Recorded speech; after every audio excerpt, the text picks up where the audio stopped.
So we were in Shags for Christmas. Right. I was like, so there's a plane she was passing. Then I was like, next year I want to travel. So I saw a plane there. I was like, I want to travel in that plane next year. Right. Then she was like, it will come to be.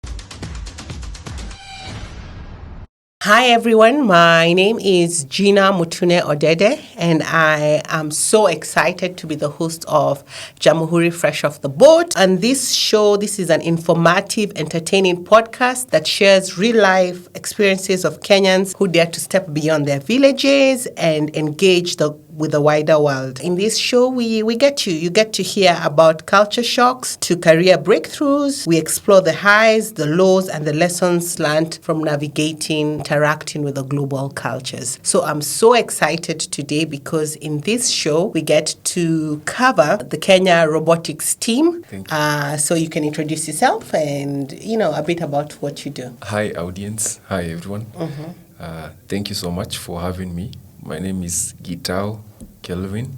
I wear many hats.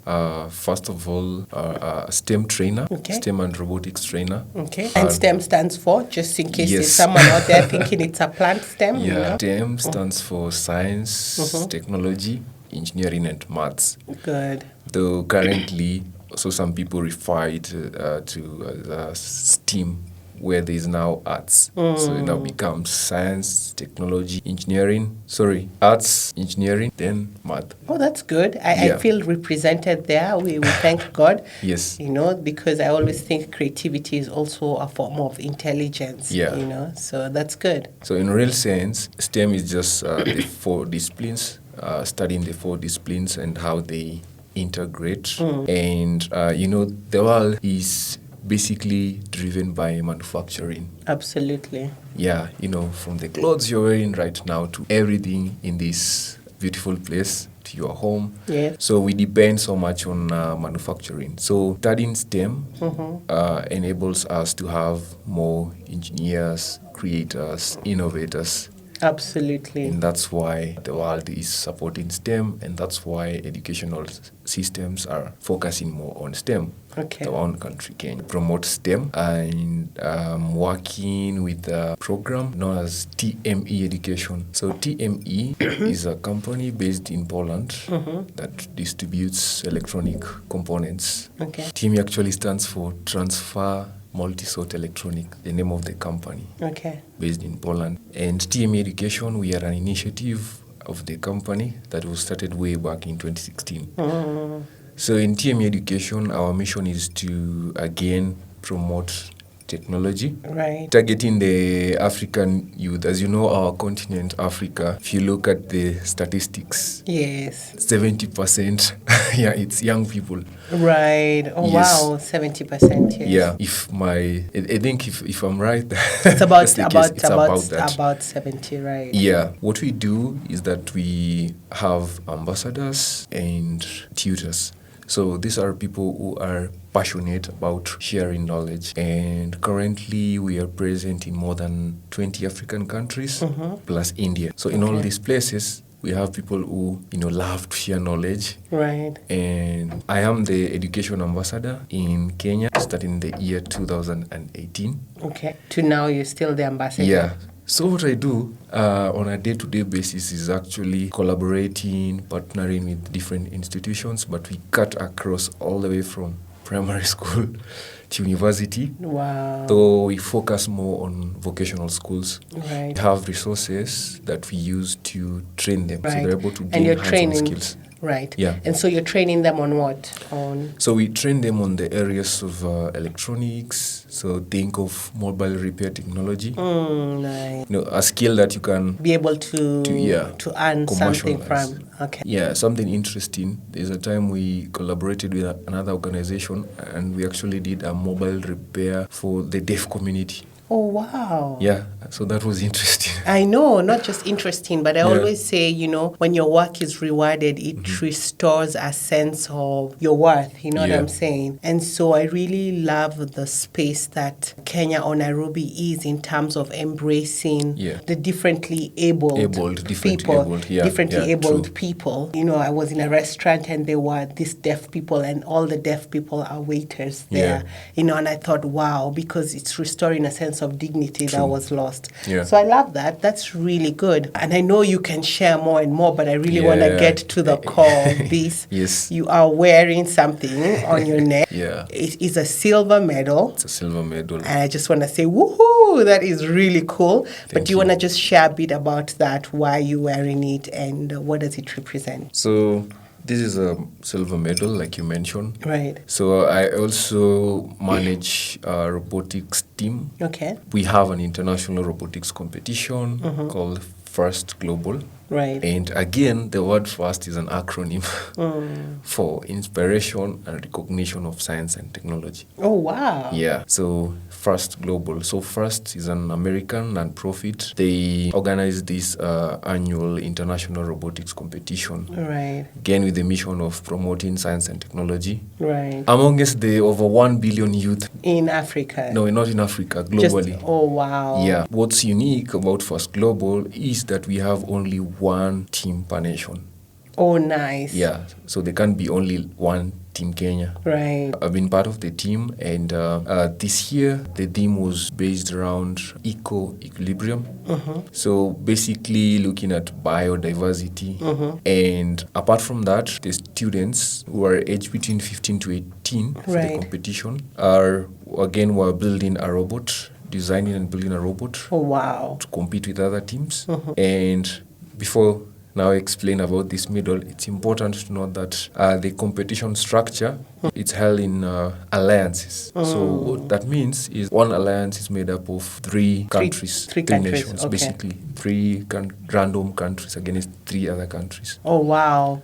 So it's also encouraging that global interaction. So it's for this year, it was what, Kenya and? So we have a couple of ranking matches, like 12 ranking matches, which qualify you to the playoffs. Okay.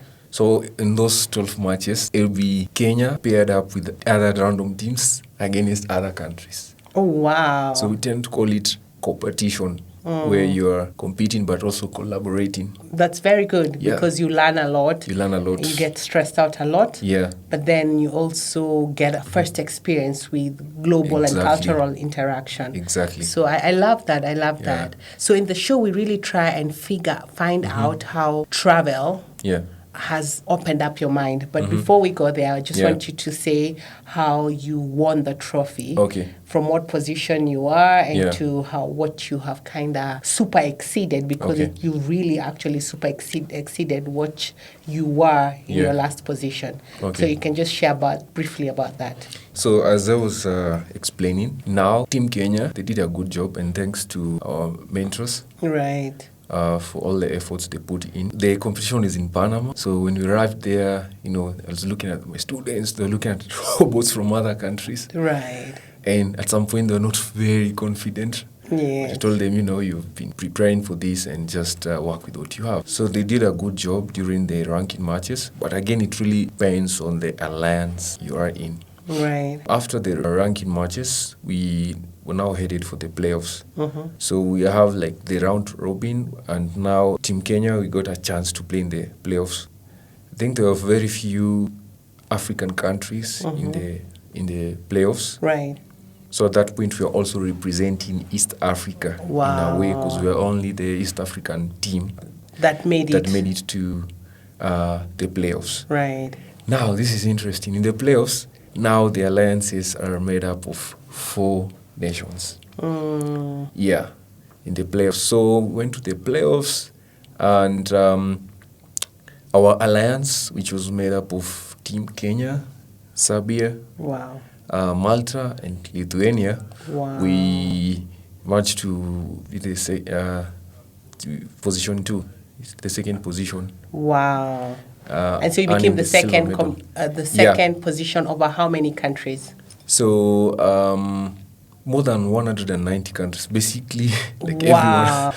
everyone, all the countries are So out of represented. 190 countries in the world, the Kenyan team, with the collaborative effort of Yeah. Serbia, Malta, Malta, Lithuania. and Lithuania, you Yeah. became second. Second. That's a win. Yeah. It's a win, it's unheard of. Yeah. And the position I hear you were before is that you were like number 90 or something before? Yeah, so previously yeah. we have been trying, but Yeah. our performance, I think, has been, ranking matches below like 140 sometimes.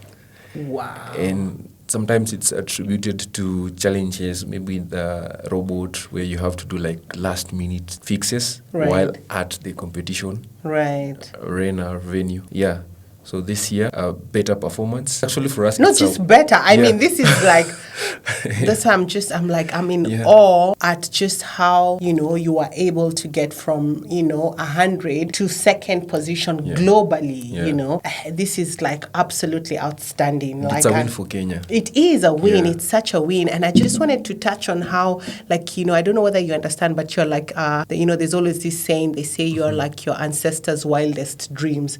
Like, you're just talking about a robot like it's a cup of chai, But, it's just so inspiring to see that this generation is right now, through the resources and also through all the, all the advocating that has been done to push for STEM and opportunities, that they are actually able to speak robot. You know what I'm saying? Yeah. And not just that, but also to sit at the table, I love everything about it. Like at such a young age, these Kenyan kids are being exposed to what global collaboration looks like, to what it means to sit with a Serbian, a person from Malta, and improve on a robot. There's so many lessons that are there, I just can't wait to see what innovation will look like in Africa. Yeah. And they all, I'm also a firm believer that African children need opportunities. And that's what Fast Global Robotics has done, is given them that opportunity, It's just nothing short of inspirational. I think your story needs to be covered in every media outlet. Like, this is such a win, and you should not stop. I think next time, bring the gold. The gold. I know, and it's just amazing, like... when we grew up, we were just like, robots were things you saw in Terminator. You know what I'm saying? The fact that now these kids are not just interacting with the robots, but they believe that they're actually inventing the robot, right? Yeah, they're inventing the robot. These are Kenyan kids inventing Kenyan a kids, robot. yeah. I want you to say it again to the camera. These are... Kenyan kids inventing a robot. That is such monumental, it's so inspirational, because, we've always fought against this image about Africa being portrayed as a war, famine, woye continent, and now you are telling a different story through robotics, that these children are creative, these children are intelligent, that these children are deserving of spaces where they can innovate solutions for their continent. Yeah. Bravo. Thank you so much. Yeah. In other words, I will just do like this is actually it's so inspirational.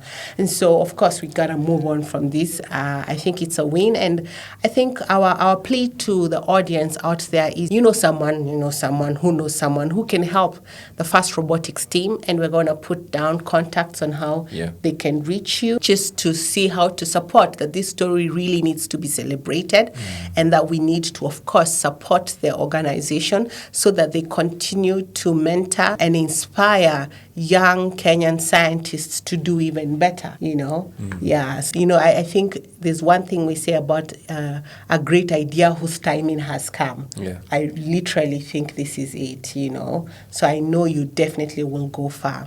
So I just want to kind of take you back and see how many countries you have traveled to. And so how many countries have you traveled to just with STEAM, right? Okay. Yeah. STEAM. Don't know if I have to count or... you can estimate. If you have like 5 passports, you can estimate. Maybe around 7. 7? That's good. Yeah. And when did you start your travel? So I started my travel in the year 2019. Okay, that's not too far. And I remember the first place I visited was UAE, Dubai. Okay. Again for robotics. Oh, nice. It's funny because I was young. It was my first time to go outside Africa. Right. And how young were you? Do you mind saying? I think I was around 22. Okay, that's still young. Yeah. And mind you, I was in charge of Team Kenya. Oh, wow. Yeah. And so being the first time to travel, you have also first-timers, students. Right. And all of you are traveling for competition Wow. in Dubai. Wow. So I was equally excited as the students. No difference between the students and the mentor at that point. Right. Because you don't know what to expect. For me, Right. it was, okay, yes, you see the videos, but you don't know how it feels to be there. Absolutely. What to expect. Yeah. Do you remember how the travel was? I remember. Do you remember? I remember. You can touch on that. I remember I was very excited. The reason I say I was very excited is because nowadays I might be traveling like, let's say in 2 days, and like I'll just park on maybe the last day. Right. Just a few clothes. Absolutely. That's how you know you're a seasoned traveler. Because your first time travel, did you start packing? Like almost like 2 weeks before. Yes, I was about to say a month. Your suitcase is open. Yes. And to pack a lot of stuff. Absolutely. And you can't sleep. Yes, you can't sleep. You're overexcited, like especially the last week. Yes. You feel like, the time is coming. Right. Yeah, so nowadays I'm very, very chilled. Yes. I don't even take like a lot of photos during That is true. The first time you travel, you take a photo of everything. from your house parking. Yes. Yeah. And your parents call like the whole close-knit relatives, and they have a whole party, and deeper prayers for you. I always say, the accidents don't only happen on planes, they can happen anywhere.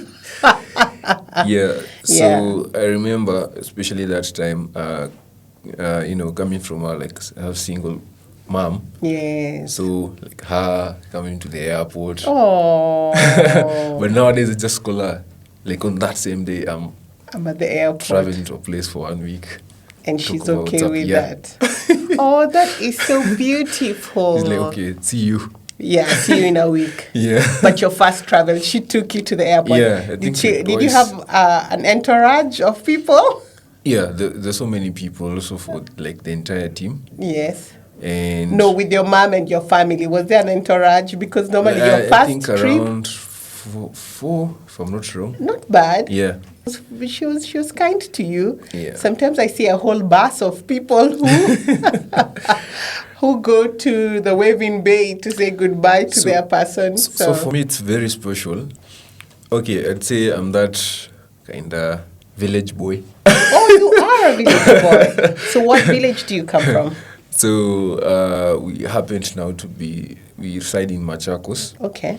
So back then, like 2007, we moved from Kitengela out to Machakos. Right. So I went from some kind of urban. Urban. That's the term. Yeah, from urban like to a village school. Wow. Where just if you've ever been on a plane, it's news. Yes, that is true. Well, that's good. So, and I also just love your mindset that even just having gone to a village school did not lower your expectations of how much you wanted to interact with the global world. So your first trip was to Dubai. Do you remember what changed after that? After that? Yeah. All right, so Dubai is fascinating in terms of the tech space. They're very futuristic. I think they always want to be the best, the tallest skyscraper, the best hotel. Yes. They want to maintain that sort of standard. So being there, most importantly, seeing the Burj Khalifa, the tallest building in the world, that was an amazing experience. And just seeing how organized the city is. Yes. And that time, I remember we had the crown prince actually. Wow. Graced the event. Wow. And now, Kenyans being Kenyans, there's something unique that happened on the last day. So I remember after the competition, we were just cheering, that Kenyan vibe. Right. And that attracted the founder of First Global. I think the then U.S. Secretary of State was there. Wow. officials, they just All they came just to- drawn into the cheering and took a photo with them. Wow. That's one thing that happened. And I remember, we were meeting, like, they have, like, things, minister in charge of AI. Yes. And so what changed was how I view leadership. Absolutely. Yeah. Can you say a little bit about that? Because for them, during that event, I've seen the leaders were very, very interested in what the kids were doing, what the youngsters were doing. And you could, like, one-on-one interact with them. Yes, there wasn't like that hierarchy Yeah. thing. Yes. Like before you get to a Kenyan official, Yeah. you have gone through 20 middlemen, Yeah. but they were more welcoming to you. Yeah. Did it boost your confidence in any way? Like, whatever I have to say, these global leaders can listen to me. It did that, but most importantly, it helped me reimagine how we view leadership. That's good. Because up to date, okay, and it's not like I'm complaining, but sometimes I look out at leaders, but it's so rare for you to see them in the ground interacting with the people. For me, I believe, okay, I know leaders are busy, but they should be making time. Let's say when you have, like, hackathons. Yes. Yeah, you're not even being invited because everyone nowadays, everything is online. Right. You can just create time and be there, engage directly with the young people. Absolutely. Another thing was just seeing the tech side, Right. smart city. Yes. I love automation. Yes. Don't know if you can allow, like, have an app that I use to control, like, lighting system. In your house. Yeah, just customized. So I'm kind of the person who loves creating automations for everything. Oh, For wow. example, if I notice, every time, like, I forget chai, alafu, namwagika, I'll Yes. find, like, a solution. So you built an app to help your chai not to mwagika. Like, I just build something, I'll just figure out. So does your chai mwagika? I'll get an alert and maybe can switch off. So You should sell that. You should sell that solution because Yeah. it's a huge problem. I'm a great chai lover. yeah. And I can't tell you how many times it spills, but now I got a hand on it. I'm just like, the solution to that is don't look away from the pot, okay? Yeah. Yeah. So my friends actually call me innovator or innovator 254. Oh, wow. So, like, love innovating. Okay, some useful, some are useful And solutions. some are not. Some are just for fun. So being in Dubai and witnessing the way that the city is, smart city, there's a lot of Right. automation, gave me ideas. And I remember I came back and with a friend of mine we were thinking, okay, actually we have some people who might be interested. So we saw some gaps, especially in this, like high-rise buildings, apartments, Right. of how we can create automation solutions. And actually yes. going round, I think around Kilimani, and just requesting these apartments. We wanted to, like, have a view, like, of their lighting system. Do they have any automations? Just do, like, some Right. investigation so that we can launch a product. And were you able to launch the product? So we got a few orders. It doesn't not have, like, a compact product. Right. And so just a few people were interested in the basic automation. Right. People were fascinated by that idea of automating appliances, being able to control them from their phones. Right. So to answer your question, yes, it really changed my mindset. Absolutely. And, I mean, yeah. you can even just see from your confidence, Yeah. that your innovation courage grew. Yeah. And what we call problems here became for you what you call an opportunity, a business opportunity, Yeah. an opportunity for innovation. And I always say that is one of the things I always take away when you move away from your little village and go somewhere else. You begin to see, there are actually people solving these problems. Yeah. That these problems don't have to be overwhelming. Yeah. And these problems don't have to be problems. They're actually opportunities for business. Yeah. And so, I mean, there's so much to take from your story on just how you saw leadership being demonstrated more like servant-like. Yeah. So it wasn't that I'm just here in my big suit, in my big car. So you see, like, a huge airport. Yes. Wow. So airports can be this Yes, big. can be this big. Yeah, that was one thing I remember. I think it was the airport in Chicago, I think. Yeah.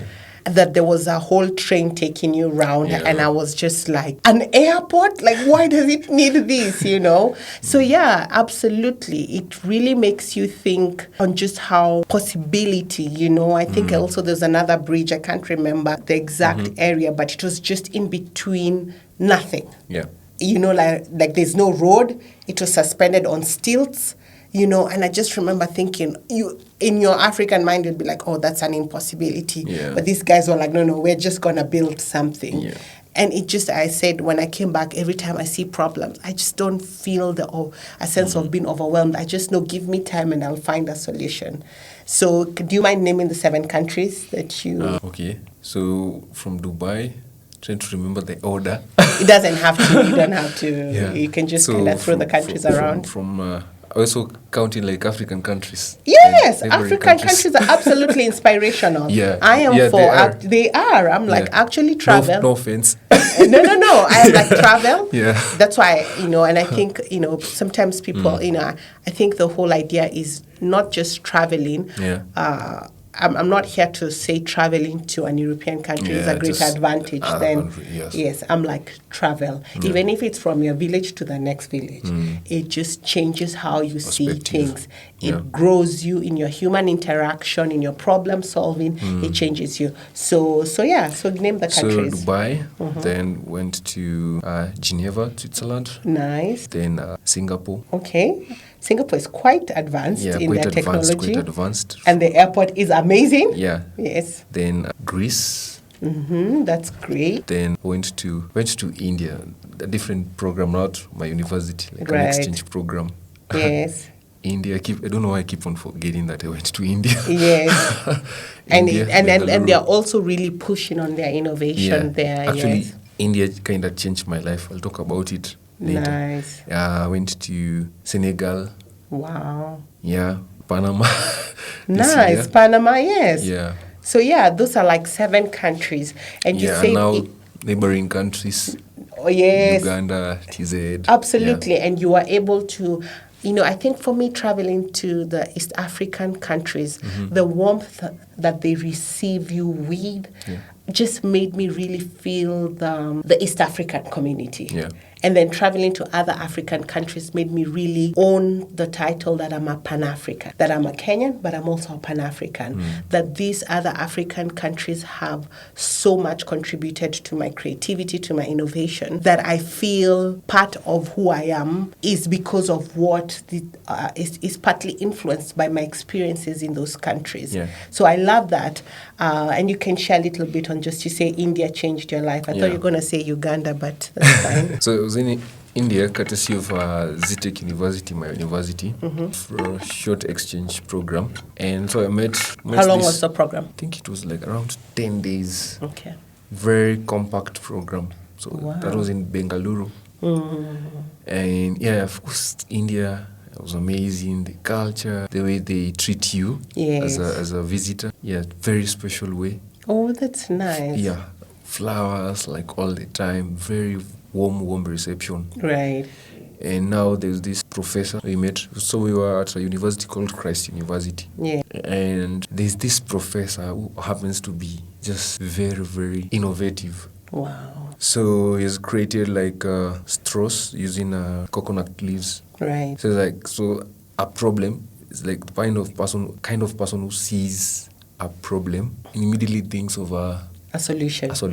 I love that. So what I loved was like giving real life examples of innovations he has come up with commercial values. Wow. Big company that I'm trying to remember the name, that creates the straw. So he was leading us in a like design thinking workshop. That's good.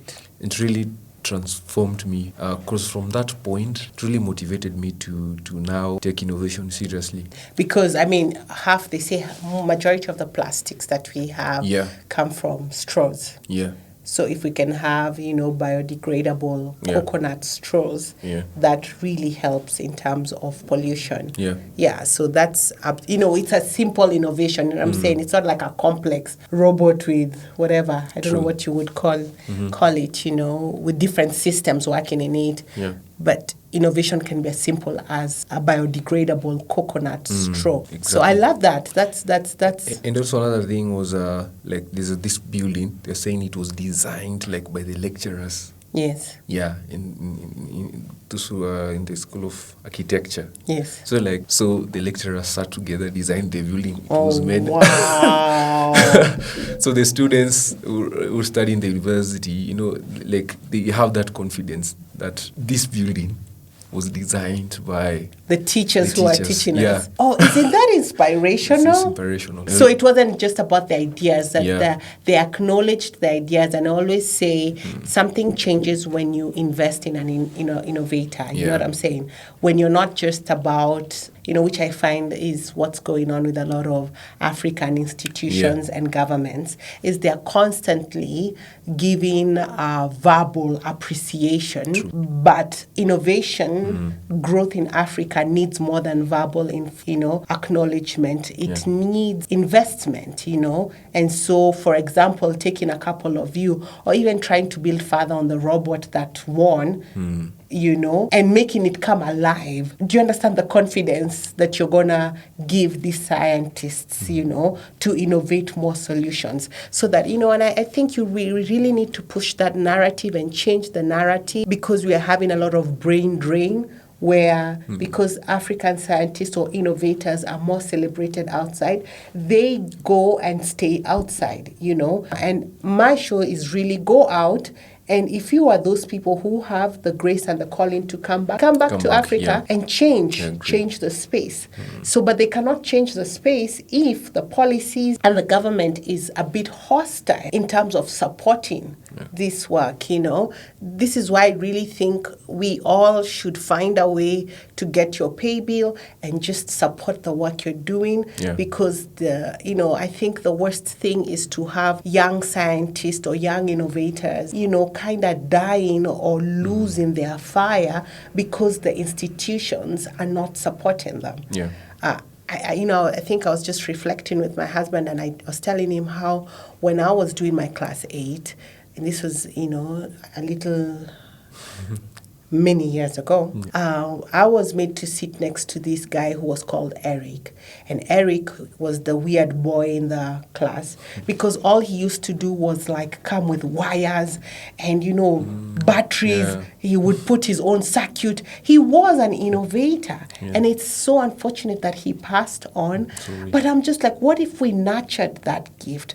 What solutions would he have brought to Africa? And that story has never left me, because I just remember thinking he was one of those weird guys, that you would never talk to, because you're just like, he was scruffy. He barely wore his uniform right. He was just a nerd, but a weird nerd. And then he was made to sit next to me. So now I had to speak to him.